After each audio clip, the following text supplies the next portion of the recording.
Hey there guys, and welcome back. On this week's show, an end grain cutting board.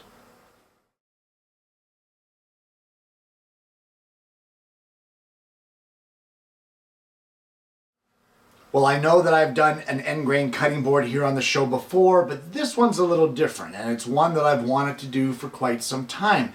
And what this is a 3D tumbling block cutting board. Now, there are all kinds of tutorials online of how to make them long grain, where they cut the pieces and then glue together the octagons and then glue all the octagons together in order to make the board.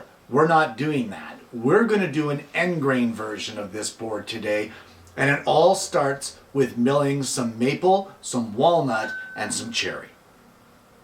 Now for this project, you're going to need 3 species of wood. You're going to need a light colored species, in this case maple. You're going to need a medium colored piece. For me, I chose cherry, and a dark colored piece. In this case, walnut. Pretty much the traditional species to use for an end grain cutting board. I've cut all of these pieces here. These are 8/4 boards, rough cut.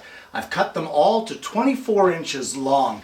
And what we're going to need is we're going to need 1 piece of the cherry at 3/4 of an inch thick. We're going to need 1 piece of the walnut. Sorry, walnut's over here. Walnut at 3/4 of an inch thick. And we need 4 pieces of the maple at 3/8 of an inch thick.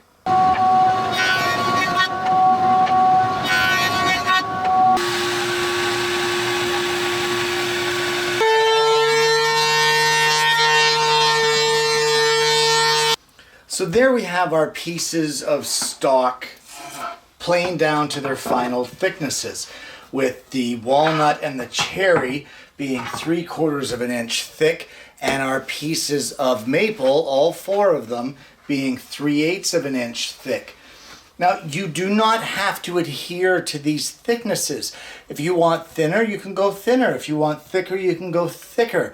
The only thing you have to pay attention to is that the core of them, which is the darker pieces, is double the thickness of your maple, which our darker woods will be sandwiched between. So the maple will be half the thickness of the darker species. So now it's time to glue our first glue up, or our first lamination. And guys, this is a cutting board. So if you're going to be doing cutting boards, I would suggest that you invest in some Titebond 3. The reason I say Titebond 3, well, for starters, it's food safe, and second of all, and in my opinion, the most important thing here for this application is the fact that it's waterproof. So when this board is getting washed and wet and that sort of thing after using it, the glue is not going to be falling apart. So what we need to do now is sandwich a piece of cherry between 2 pieces of maple and a piece of walnut between 2 pieces of maple, clamp them up and let them dry.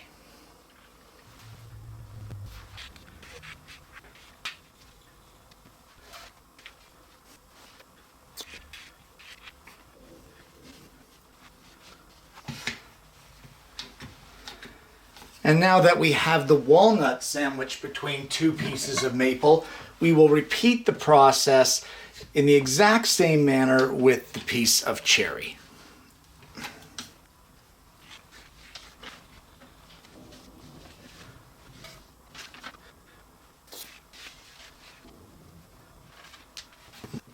It's at this point in time that I would suggest to you that you may want to have another project in the wings to work on while you're waiting for this one.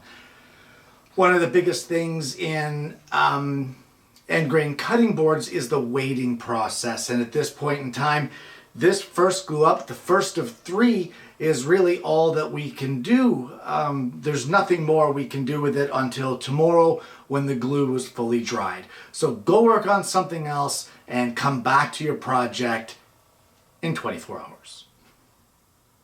Well, good morning. It's the next day and our glue ups are dry. And the next step that we want to do is we want to joint one edge to make sure that we have a nice flat surface to reference off of our table saw fence, and as well to make sure that we have a perfectly perpendicular surface so that all other cuts are referenced from something that is true and square. Alright, so once you have everything jointed and you've confirmed that these edges are square, we can head back over to the table saw.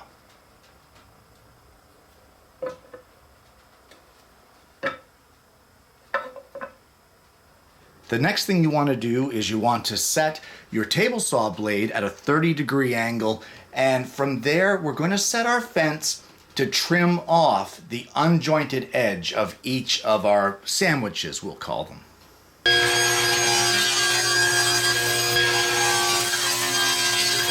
Well, this is the step that always makes me nervous, and it doesn't make me nervous for fear of getting hurt. It makes me nervous for fear of screwing up the wood.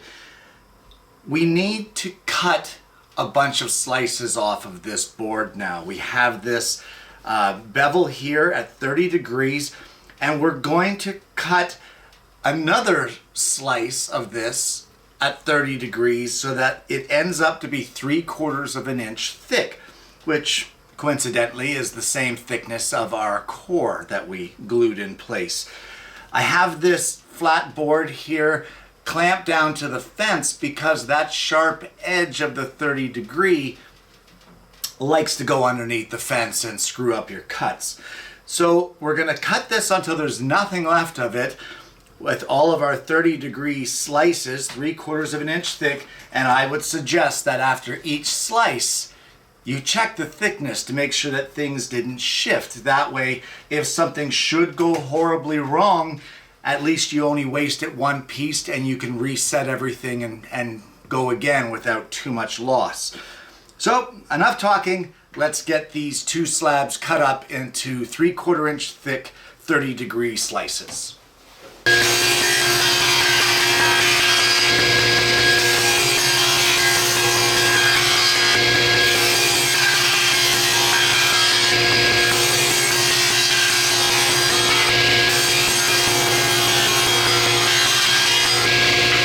And now that we have all the walnut pieces done, we can turn our attention to the cherry pieces and cut all of them as well.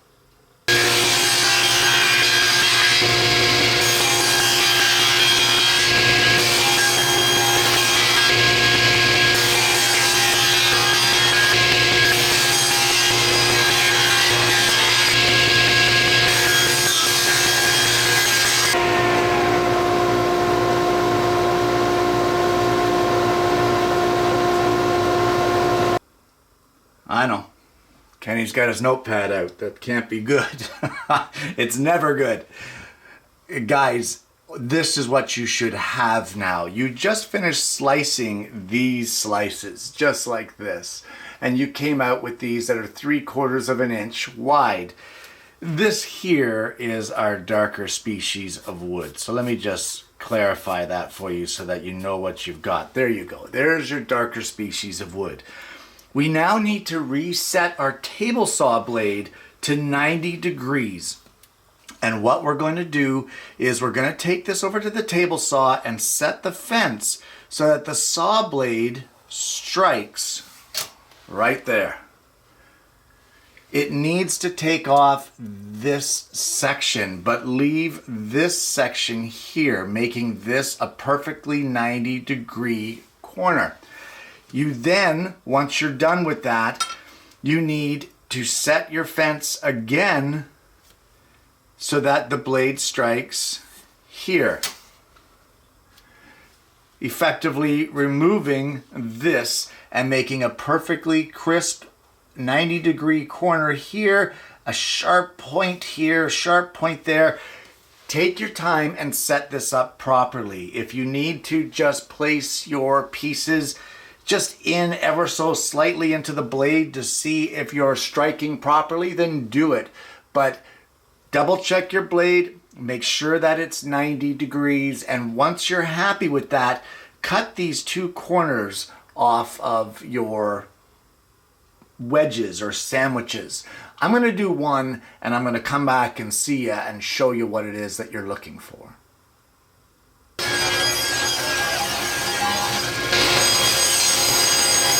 And this, my friends, is what you are shooting for. So once you're confident that you have the setup all done and that your pieces will look like this when you're done, you can carry on and cut all of your pieces, both the cherry and the walnut sandwiches, to get identical pieces like this one.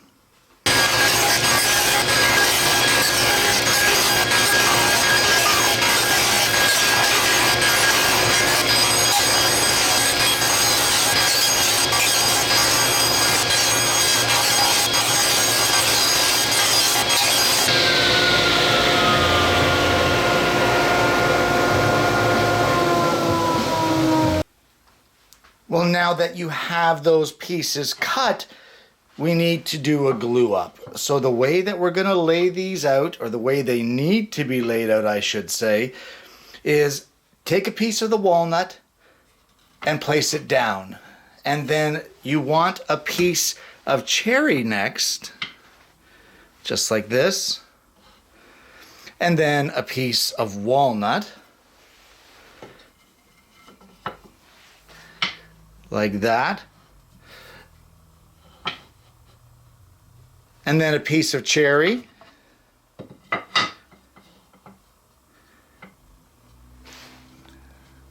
And then another piece of walnut. That one's backwards, there we are. And then a piece of cherry. Now, do you get what I'm doing here? You want to alternate your species, and you also want to alternate the way that they go. We're kind of making a zigzag pattern here with our species of wood. So once we get that all in line and everything the way we like it, we're going to glue this all together.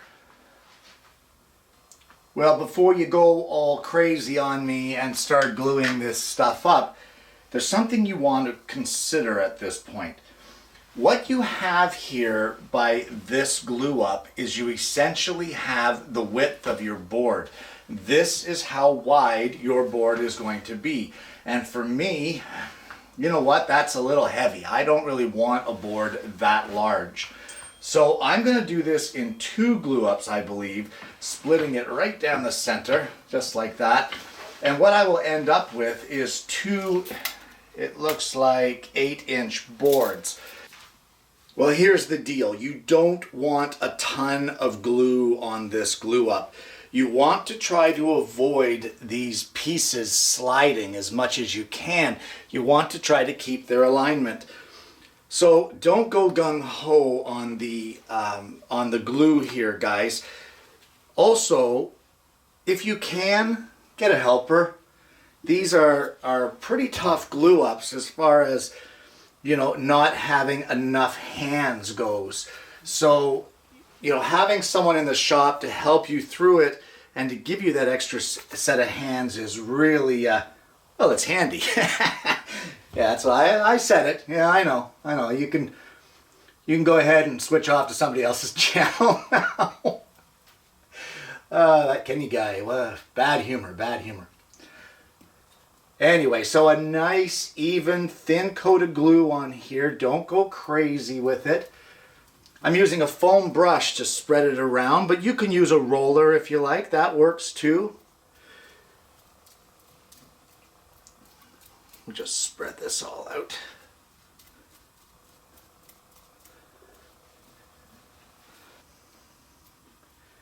Now you can see here, or maybe you can't, I don't know, but I have some quick grip clamps here holding all these pieces together while I spread the glue so that I'm not, you know, squeezing it between my pieces.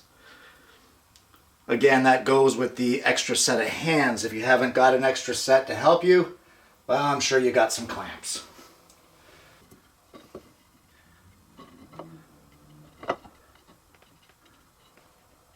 Oops.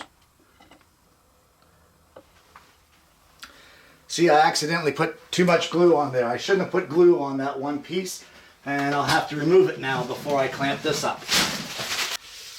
All right, there we go. So that's removed. No harm, no foul. Now before you crank this together, guys, just make sure that your pattern is still right and that your ends are lined up.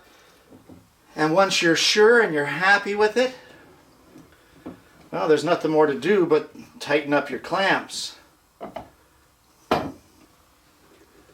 Now, once I get my first one on there, I like to take a quick grip and go around the bar at the back. Some people like to use cauls. I just like to put a clamp on it. Like that.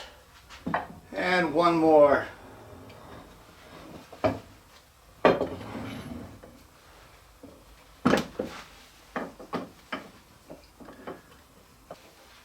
Like that. And the clamp around. Well, now that we have this glued up, let it sit for just a little while. You can get a scraper then and clean off the squeeze out that's on here. And then you've got to let it sit overnight. So we're in a holding pattern again, but we're in the home stretch. So let this dry up and then come back and see me. And unfortunately, guys, that's all the time that we have for this week. I never intended for this to be a multi-part tutorial. I was actually intending to do it all in one go. But with the 3D cutting board, it takes a little longer and there's a few more steps involved than just a regular end grain cutting board. And because of that, I would rather take it to a part 2 and have the extra information in there than to shrink it all down to a part 1 and shorten some of the information for those of you that want it. So, guys, if you haven't already, please don't forget to like and subscribe. Click the bell so that you don't miss the notifications of future episodes of the show, like part 2 of this cutting board build. And really, guys, I want to thank you for tuning in. I hope you've enjoyed the tutorial so far, and I hope that you're going to join me again next week when I bring you yet another woodworking video.